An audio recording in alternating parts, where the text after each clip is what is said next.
Hello అండి. మరి మీ అందరికీ భోగి, సంక్రాంతి, కనుమ శుభాకాంక్షలు.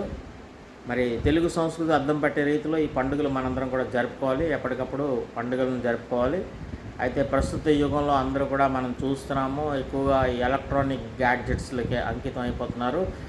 సో మొబైల్ ఫోన్ అని, కంప్యూటర్ అని, లేదా ల్యాప్టాప్ అని వీటిపైనే దృష్టి పెడుతున్నారు తప్ప మనం మనుషుల మధ్య సత్సంబంధాలు అనేవి రోజు రోజుకి కూడా తగ్గిపోతున్నాయి. ఇటువంటి సందర్భంలో మరి పండుగల టైంలోనైనా కూడా కనీసం అందరూ ఆటపాటలతో ఆనందంగా పిండి వంటలు చేసుకుని, ఆడవాళ్ళు ఇంటి ముందు ముగ్గులు వేసుకొని రకరకాలుగా మనం ఎంజాయ్ చేసినట్టయితే మరి సంస్కృతి సంప్రదాయాలకు అద్దం పట్టే రీతిలో మన పాటలని, మన సంస్కృతిని అన్నింటినీ కూడా మనం ఆనందించడానికి అవకాశం అనేది ఏర్పడుతుంది. ముఖ్యంగా పిల్లల మధ్య కూడా ఇటువంటి సత్సంబంధాలు పెరగాలంటే తప్పనిసరిగా ప్రతి ఒక్కరూ కూడా ఈ యొక్క పండుగలను ఏదైతే మన పాత సంస్కృతి ఉందో ఆ సంస్కృతి ప్రకారం మనం నడిపించుకోవాలి.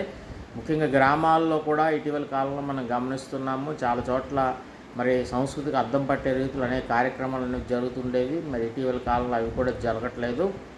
అలాగే చాలా చోట్ల ప్రభుత్వాలు కూడా మనకు కొన్ని అడ్డంకులు, అవరోధాలు కూడా కల్పిస్తున్నాయి. పండుగలు జరపడానికి కూడా పర్మిషన్స్ తీసుకోవాలి, హడావుడి చేయాలి, అంటే ఎటువంటి ఇబ్బందులు లేకుండా చేయాలని చెప్పి అంటున్నారు. కానీ పాత సంస్కృతి ఏదైతే ఉందో దానికి అద్దం పట్టే రీతిలో పండుగలను ప్రోత్సహించే రీతిలో కూడా మరి అన్ని విధాలా కూడా ప్రభుత్వాలు కూడా సహకరించినప్పుడు తప్పనిసరిగా తెలుగు సంస్కృతి అనేది మనకి కాపాడడానికి మనకు అవకాశం ఉంటుంది.